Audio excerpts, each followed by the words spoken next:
Hello, America. Welcome to the Glenn Beck program and The Blaze. I'm Stu Bergier, and this is the network you are building. And after some of the announcements we've made so far this year, I think it's safe to say you're building it quickly. We're about halfway through the first month of the new year, and so many things are in motion. Unfortunately, it's not all good. Gun violence is the hot topic of the moment. The Second Amendment is being scrutinized enthusiastically. The massacre at Sandy Hook Elementary has been seized by the Obama administration as an opportunity to push its agenda.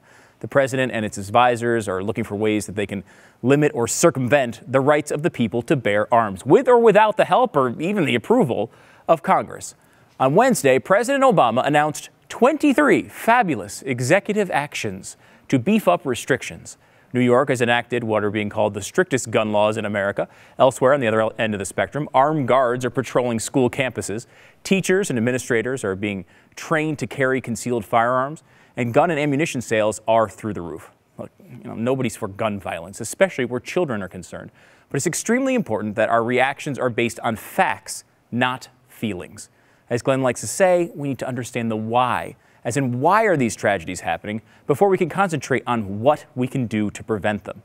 The answers aren't simple. With a situation like Sandy Hook, it's difficult to even have the discussion, but we have to ask the questions. Today, we open up the program to the audience to do just that. Ask Glenn anything. It's your opportunity to get answers straight from the horse's mouth, and it's a giant mouth. It's okay. It's not necessary, really. Whether you're concerned with gun violence, the government response to it, the intended role of the Second Amendment, future goals for the Glenn Beck program and The Blaze, long-term or immediate, whatever's on your mind, Glenn is making himself available today to answer your questions. I'm betting there's more to get to than we have time for, so let's get started. Glenn, thank you for making yourself so fabulously available today. And bringing your giant horse's mouth with you. Thank you very much. Let's start off with a gun control question. Comes in from Amy. Says, I support the Second Amendment.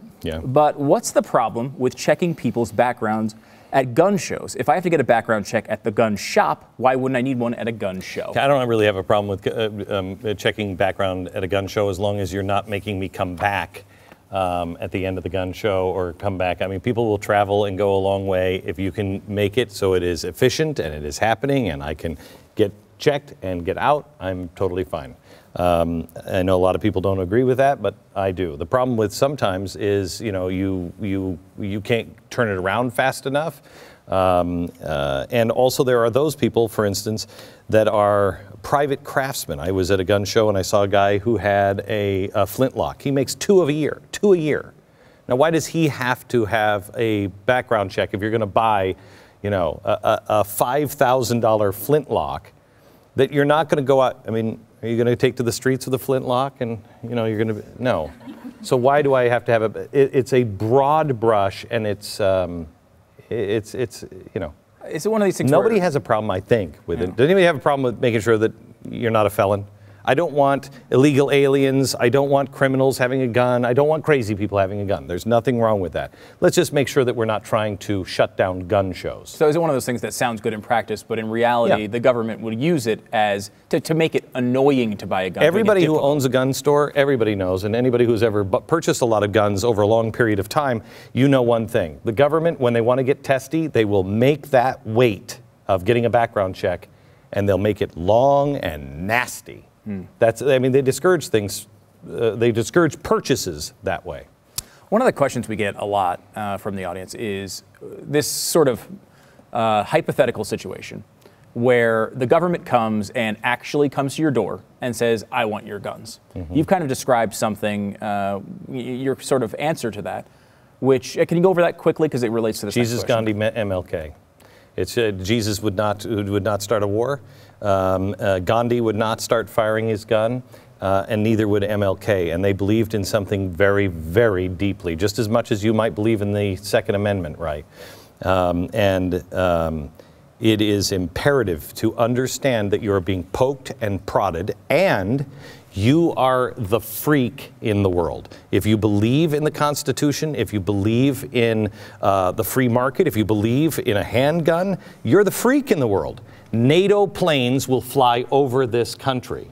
If there's a civil war, NATO will gladly come and squash you. So the difference is between battles and war. Are you trying to win the war to make sure that people stay armed, or are you worried about the battle? Because if you're worried about the battle, go ahead. You're taking my guns over my dead body. Boom. Do that. You lose the war. You'll win the battle, maybe. Well, temporarily. Momentarily, maybe. I believe the Branch Davidians won it for a while, and then they burned 74 of them alive. And nobody talks about that. They just talk about how crazy the Branch Davidians were. The question from Sean is, I'm not sure I 100% agree with your arrest me stance when it comes to government taking your guns. What is the point of having a gun if you're just going to let them take it? Well, what is the point of having a rule of law? I mean, first of all, make friends with your local sheriff. Your local sheriff is your best friend on this. They are not going to enforce this. Your city police departments might, but your local sheriff is your best friend. Make friends with your local sheriff. Then know your neighbors and all of the gun owners in your area, in your circle of friends, and everybody go find the attorneys that will represent you for free. We'll do a show on this and show you. There are tons of really good attorney firms that would love to represent you for free. So arrest me. You have to think like Martin Luther King, because the media will not let you win this. If you look crazy, if you act crazy, if you say crazy things, if you start shooting, you lose. And you just don't lose. You lose it for all of us. All of us. This has to be well thought out. You're playing a game against not only our media and this administration, but the entire globe. Think like Martin Luther King. Think like Gandhi. You're not at the point of civil war. Yeah, I mean, because on the other side of the equation, you have something like Occupy Wall Street, who had, members who were being arrested for bombings, and even with the media support, they failed. They failed. The American Nobody people wants to be with those people. No. Nobody wants to be with those people. Again, you have a right to be crazy. You have a right to be the Branch Davidians. Well, that just proves it right here. I do. I mean, you have a right to be crazy. You have a right to lock yourself and your friends into a house and just be there, and you're like, hey, we're all crazy inside the house, as long as you're not hurting somebody. But the government does not have a right to burn 74 people alive. Let's put this into context. That's what they did. They set 74 people ablaze and burned them. And nobody talks about that. That's how stacked against you it is. The government can burn 74 people alive. Let's all crazy people. But they're people. And yet the government is the good guy. So if you think you're going to say, you're going to take my guns, and it's going to work out for you or the rest of us, you're mistaken. Do the right thing. Connect with people. Say, I want you to know, you are violating the Constitution. And if you do this, I will sue you. And I already have powerful attorneys. We already know who they are. And everyone on my street, if you try to take their gun, they will say the same thing. And your jails will be riddled with people. You will not have enough jails to house all of us. And we win in the end in court. Please arrest me. You are not taking my guns. Arrest me. All right. It's not the fun way. No, it doesn't sound like fun. But it's much better than civil war. And make no mistake, that's what you're talking about.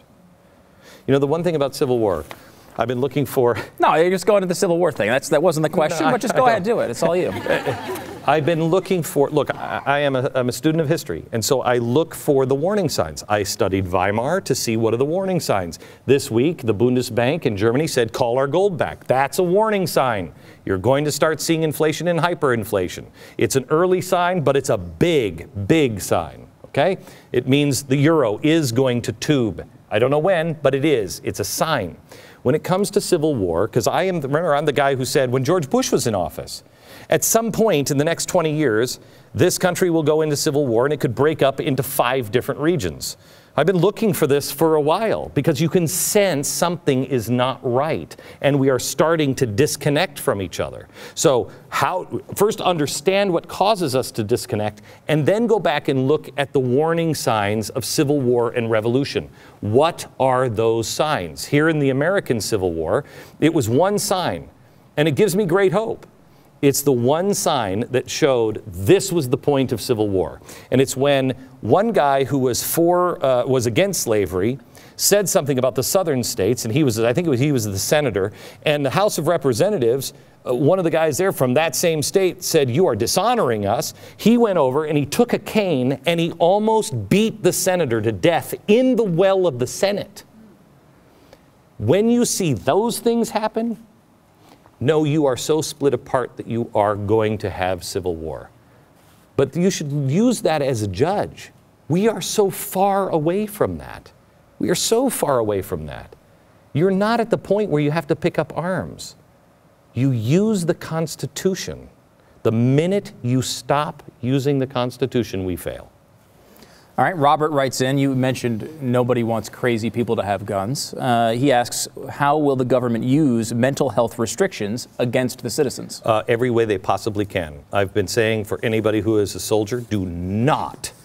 I know they're saying, look, it's so much easier if you just say that you have post-traumatic stress syndrome, and then we can just get all this funding through to you, and we can get your check on time. Do not do it. Go to your church for help and have them feed you. Come to my house. Go to a 912 group and ask for help. There are people that will help soldiers every day of the week. Do not sign anything that says you have a mental issue, because that is the way to get guns away from military.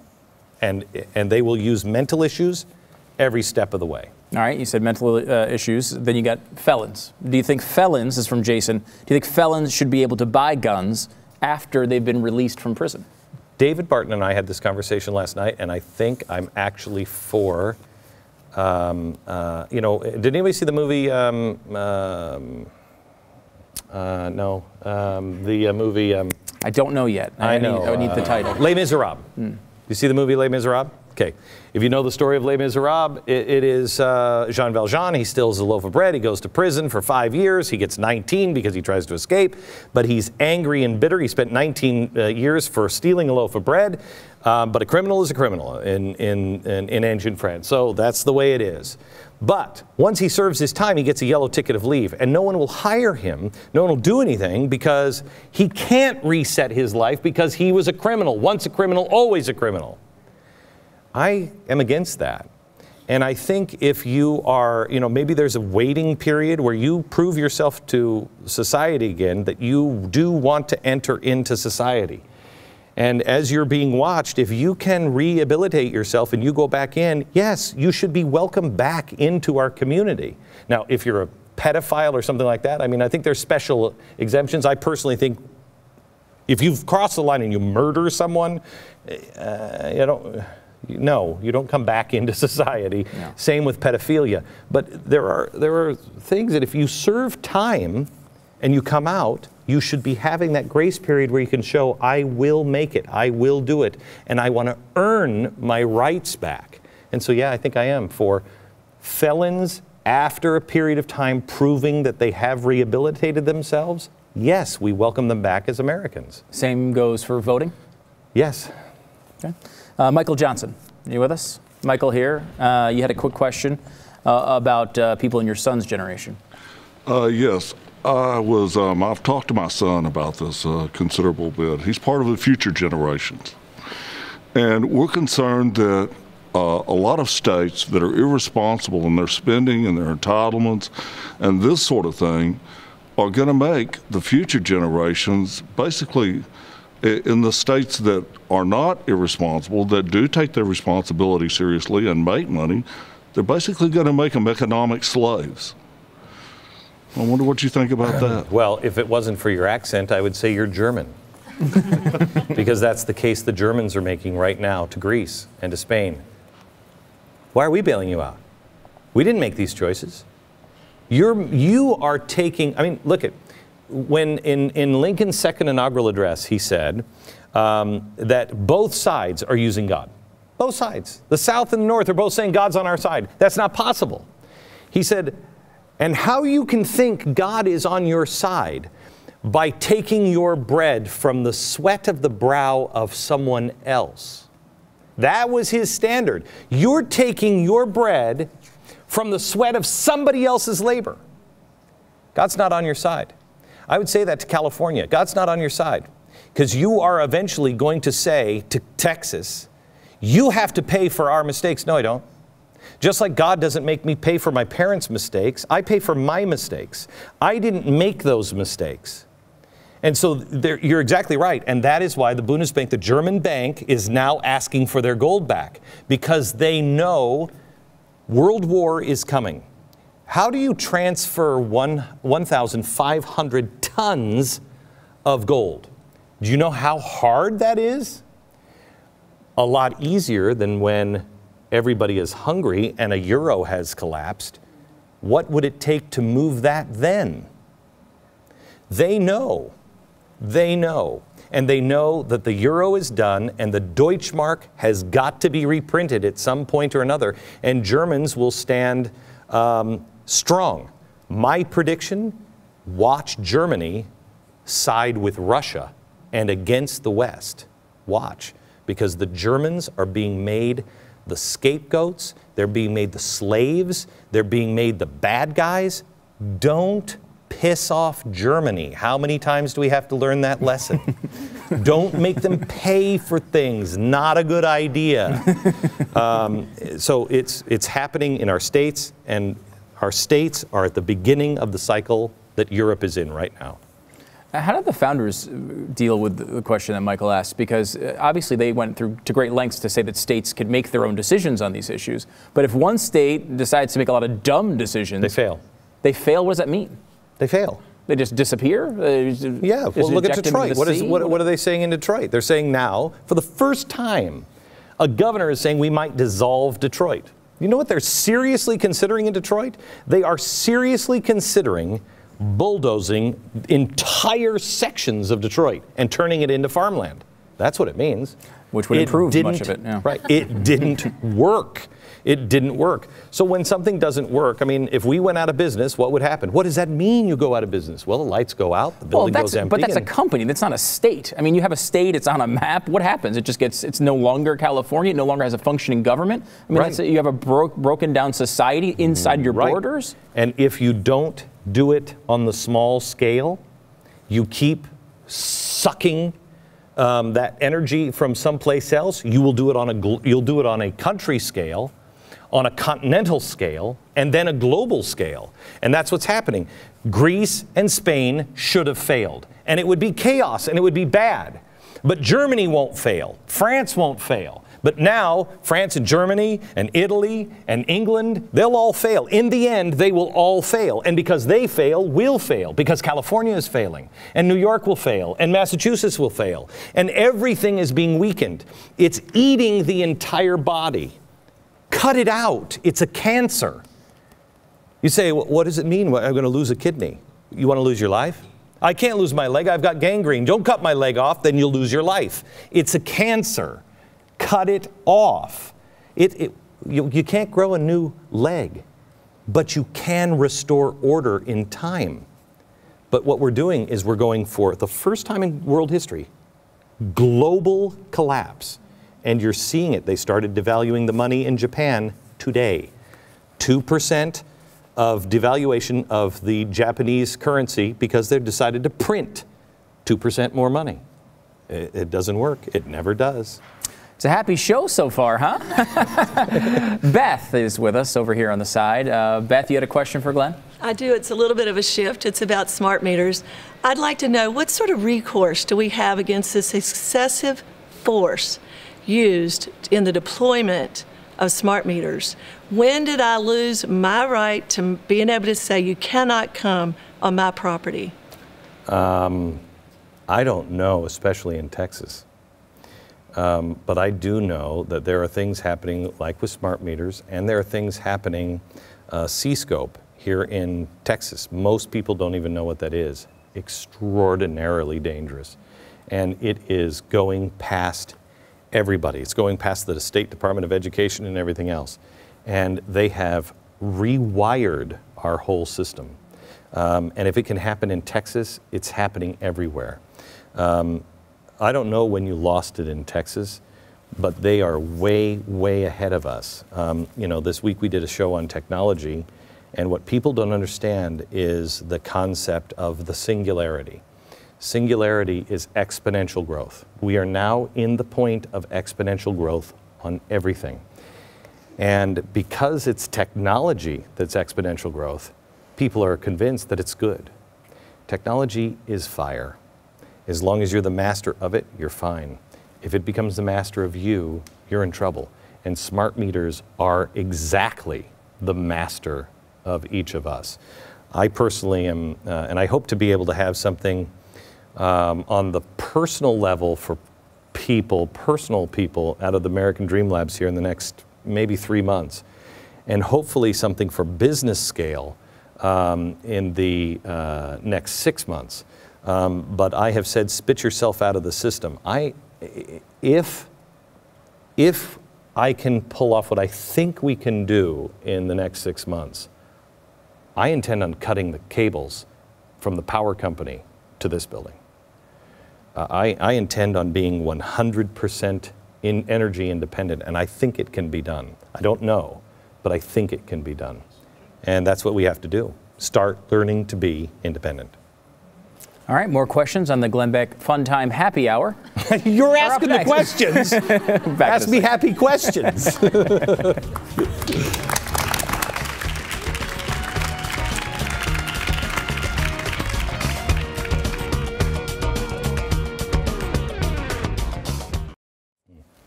Welcome back. We are asking Glenn anything, kind of your questions. We've been submitted on Twitter, email, and there's a bunch of people here in the studio audience, including Jesse Hooks, who is over here on the left. You had a question for Glenn, Jesse? Yeah, since we started experimenting in education, things have failed. Would it make sense to go back to a classical education? Absolutely, absolutely essential, and absolutely essential that we go back to apprenticeships. David Barton and I were just talking about this yesterday because we're working on education, and I'm working with some really brilliant minds on education, and we're looking at all kinds of different things. And we keep coming back to the schoolroom, the one-room schoolroom where it was teach a subject and then have the older kids help teach the younger kids, and everybody kind of is a community, and it's very small. You know, the neighborhood education is very important. It was just a few minutes right before I walked in here to do the show, hallway talking about an educational system. We're going to do a fundraiser for some educational people that we find very, very fascinating, that are very young in their growth. And there's like 4 or 5 different ideas, but they all are broken down into, you guys are a pod. You know, we were talking about a second ago about how connect with your local sheriffs, but sometimes they go corrupt. And things go corrupt when they get too big. And the founders said in a letter from Thomas Jefferson about 1823, Jefferson and Adams were going back and forth, and they said, you know, it's going to fail. It's going to fail. And Jefferson said, have faith in the people. They'll recognize what we were doing. And Adams wrote back and said, we should have put more Deuteronomy into it. He said, we tried, we couldn't, but the people will remember. Now, why he brought Deuteronomy up was really important. He said, we'll remember and we'll fix this because this is where it was going to fail. And basically, it's redistricting. The Deuteronomy idea is in stakes. If there's a tent, it's a stake, and it holds the tent up. But that stake, each individual stake, is important. And so what the idea was is, you have neighborhoods of, let's say, 300 families. And this whole area is 300 families, and you're 300 families, and you're 300 families. Now what we're doing is we're saying, okay, well, for political reasons, I'm going to take you guys, because I can get you guys and 3 of you guys, 1 of you and you guys, and now you're a district. Well, that doesn't work. That doesn't work. And so what he was saying was, this is 300 families, 300 families, 300 families, 300 families. And when you get to be 600 families, you split it. And now it's another block. So you stay 300, you stay 300. So you police each other and you work with each other and everybody knows each other. You're not talking about some representative that comes out of a pool that you don't know. Right here. And that's the same with education and everything. It needs to be just split, where you take it and there's squares. It never changes until it grows too big, and when it does, you cut it back down. Now there's responsibility, and it's a true representation of the people who live in that area, because there's nobody that knows your children better than you. There's nobody that knows your neighborhood better than you. There's nobody that knows your business better than you. Stay in those blocks. I guess the issue with this is that the people in the government, generally progressive, believe they know better than you. They disagree with that point. And I mean, when you're talking about, keeping things small, it seems like they would argue that they're winning. People seem to be voting the people who want things to be bigger in over and over and over again. But what they're doing is they're redistricting everything to be able to keep their power. This is why most people look at Washington and politics and say, I don't even understand who these people are. I don't know people like that. Do you know people like that? I mean, they're not my friends. They're not in my circle. I mean, I've met a few of them, and I'm like, oh, yeah, you're one of those guys. But how come there's such a huge collection of those guys? Because they're cherry-picked.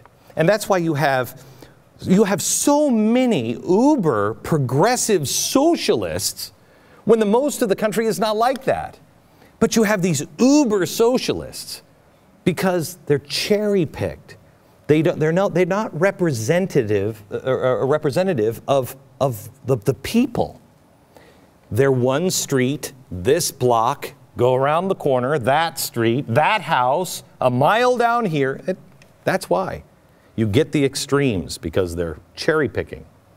Question from Jill here in the front row about, you mentioned David Barton. Any question about David? I love the segments, the programs that you're doing with David Barton. And I was wondering if, because I want more, I was wondering if there's any way to do an online component, study guide, resources, and maybe that's coming with the second screen technology you've talked about. David and I both of us are probably some of the busiest people ever, and the only time we ever talk to each other is when we're on set, and we talk between commercials, and we're like, David, remember that idea we had about 6 months ago? And you're like, I know, I'm trying to get to it. David and I are working on some rather grandiose ideas. We just need time to actually do it. The first step was to put him back in on a regular slot. In the next couple of weeks, that will become a regular slot that we will have those Founders Fridays again, so you can watch. But there'll be more than Founders Fridays. They won't just be around they'll be the total history of America. David is also working with me on a couple of other things. He is, if you look at independence, the one thing that we are going to build is the library section. And David and I are working on the library and education section together, and we're talking about doing different kinds of shows, CDs, books that you can use to be able to teach your kids. But we want to be able to put enough pieces together of education to where we can roll something out before we tip our hand. Hopefully we can put some things together that are really quite different. Is one of the ideas you're working on with David a drug that will make him speak slower? No, I don't think so. I mean, I've seen the guy like on allergy medicine. He doesn't slow down. Bob Ober here takes you to task a little bit, I think. He asks, Glenn, I honestly feel that everyone on the left will simply ignore you and your people. While you want a show like the original 60 Minutes, it still requires cooperation from the subject. I want you to succeed, and I've been with you for many years, but while you have a plan, they too must plan. How do you force them to talk to you? No, we don't got to force them to talk to you. All you have to do is expose them. 60 Minutes did a lot of things. A lot of their big stories were standing in front of the tobacco company saying, and they will refuse to talk to us. There's nothing wrong with that. We just have to, have a platform big enough, and that is the most difficult thing to do. When we are trying to negotiate cable deals or satellite deals with people, you have to remember there are 300 channels that already have space, and then competitors in that space that do not want you in that space. And they're all negotiating for their renewals as well. And so they're all trying to position and make sure we don't need any more people at the table. You know what I'm saying? So it's extraordinarily difficult to do. But once you have the platform, once you have enough programming, which we have more than enough, and when you see the programming that is coming, it will be, I think, quite impressive that we are more than a player at the table. But it's really going to rely on you guys. Once you guys can go out, call your cable companies and say, pick up the Blaze. If you can help us get on the Blaze, if you can help us by getting another subscriber, then that will just grow. As we grow, it doesn't matter if you sit down and talk to us or not, because the people will know the truth. That's 60 Minutes scared you just by seeing the letter come in from 60 Minutes. How many times did we ever watch 60 Minutes and they only showed a response in writing? We got this letter back. They didn't sit down with them. Nobody's going to want to sit down with us on either side when you've got them dead to rights. And you gave the president a red phone to call you whenever he wants, and he never calls. He didn't call. The question on Twitter from Brennan about energy independence. You talk about unplugging this building. Brennan's question is, what source of energy will you use to be independent? I'm not going to tell you that. We are looking at all sources. I will tell you that the more I do and the more I talk to, and the more research I see and the more things that I see people working on, the more I'm convinced Tesla was right. That Tesla was one of the most maligned people in American history.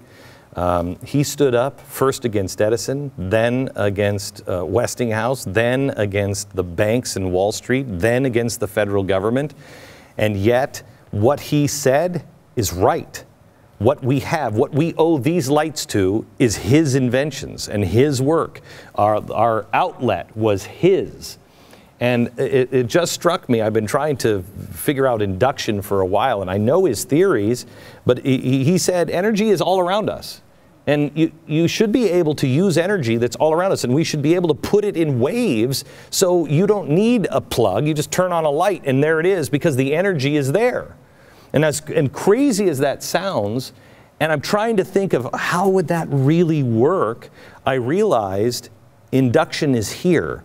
When you buy the little pad that you put your cell phone or your iPad on, and you don't have to plug it in, it recharges. That's induction. That is Tesla. He was right. He was right. And the reason why he was shut down was because he said, I believe you can make energy in unlimited supplies. And his mistake was to say, and it'll be free. And that's when all of the companies and everybody else said, whoa, whoa, whoa, whoa, whoa. The exact quote to him was, you can't put a meter on that. And everything was shut off. You can do it. We can do it. And we're at a critical juncture right now that if we hold ourselves together as people, as human beings, you will not recognize the world in 50 years. It's either a nightmare or utopia. And if the Tesla thing doesn't work out, we're going to probably reopen Solyndra, because that seems like a really good idea. Gerbil power. Yeah, gerbils. Back with more questions next.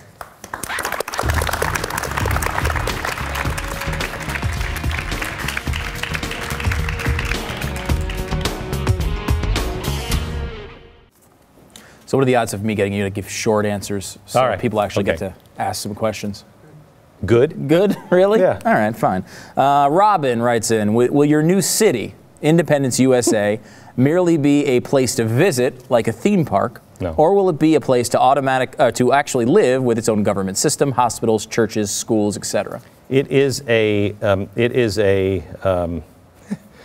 Walt Disney said it best, an experimental prototype community of tomorrow. It is a Epcot. It's Epcot. The way he meant it.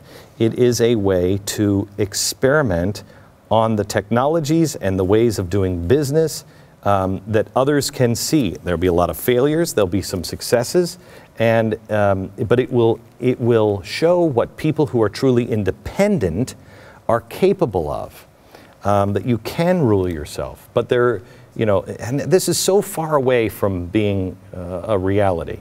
Right now, all I'm doing is I'm putting that grand vision out in my head because I'm building pieces of it. And I needed to understand, what the hell am I building? And so I'm just looking at the pieces of it. You know, energy. Okay, what could you possibly do? I know I need it for the house, I need it for the studios, but is there a way to build energy that you could run a city and create enough energy that you could pump it back into the system and create more energy than you would possibly need for a city like that? So that's what I'm trying to do, but it will be living, entertainment, information, history, schools. It'll be all of it. But everybody in the press now I saw something in the New York Daily News today that said, you know, I'm making a compound and everything. No, it's not. A compound commune is being used a lot? It's not. I mean, nobody says that when somebody builds, you know, you've been to South Lake and that little community there. There's housing there. There's stores there. You know, there's theaters there. Nobody says, oh, the commune. They say somebody had a different idea and I like this idea. And they live there or they shop there. Or they work there. Mm-hmm. That's what this is. It's a commune. And what you're saying is it's a commune. Oh, yeah. Dirk writes in, how do you plan to control who is allowed in and or to be part of Independence USA? Oh, well, we'll have to have racial purity tests. Well, because you don't want the annoying liberal living next door to you, do you? The annoying liberal won't want to live there. Nobody, I mean, who wants to? I mean, if you hate Disneyland, are you going to say, all I have to do is just move into Disneyland? You would hate that. I moved to Texas for a reason. I hated New York. New Yorkers generally don't move here because they hate it. Oh, That's the way it works. I want Van Jones to move next door to you so bad in this community. Oh, I would just love it. So do I. Jim Nelson writes in, American Dream Labs. Will the American Dream Labs projects on energy and food depend on the Independence Project, or will those projects proceed on their own prior to Independence being worked out? Those are projects that lead us, that everything is based on independence. Now, how do we break that down? How do you eat an elephant? One bite at a time. How do you build a $2 billion project? One bite at a time. So the Dream Labs are to look for the ideas that could get us to that. But they will all be done and released independently. Both the failures and the success. If we fail on something, we will show you this is what we were trying to do. This is why it failed. Anybody have an idea of what we missed? That's what that's for. Trevor writes in on education. It's been a dream of mine for years to become a high school history civics teacher. I know that an honest teacher who challenges students' preconceived opinions can make a world of difference in the way a generation thinks. That being said, I know that academia is overrun and something has to change. What do you suggest a college student studying education should do moving forward? First, read everything you can on the progressives. Know exactly who they are, what they are. And if I am going into education and I'm going to go into that system, zip your mouth. Play a very smart game. Get inside and infect the system from the inside. When you have tenure, when you're in a position of power, that is when you you begin to make your changes. Never, ever, ever, ever sell your soul. Never compromise. And always surround yourself with books, images, items, everything you can that keep you on your course. Because once you're immersed in that muck, it's going to be very easy to lose yourself. All right, Caleb, here in the second row. You're up next. Do you have a question? Yes. I'm thinking of going into the entertainment enterprise. I was curious of what course should I take in making a what do you want to do specifically? Entertainment's awfully broad. People who shovel crap behind the elephants are in the entertainment business. That's how we all got started, actually. Yeah, we're still doing it. Not that. Yeah. Not that. What? I was thinking of making good wholesome entertainment, but how would I get that started? Well, the first thing is you have the answer inside of you. YouTube has proven that if you just give people a vehicle to be seen, they can find all kinds of ways to make things happen. You should just start with what you have and make it the best that you can and learn from every mistake and know that sometimes you're going to really stink and sometimes people aren't going to watch for a long time, but you keep working on your craft, whatever it is. Don't pigeonhole yourself. Don't make the mistake that I did early in my life. I was extraordinarily deep and very narrow. I could tell you absolutely everything to know about the radio business, but I couldn't tell you about anything else in life. And by the time I hit 30, there was nothing to me. And I had no real skills because I had no depth. The best thing you can do is know what you love, follow your passion, follow your heart, know what your compass is, affix to that star, but learn as much as you can on everything. If you're in the entertainment field, you have to know why things move people, what they really mean. You can't be surface and you can't be narrow. You have to know a little bit of everything. All right, and remember, failure is okay. Just remember, Glenn. We'll back with more questions in a second.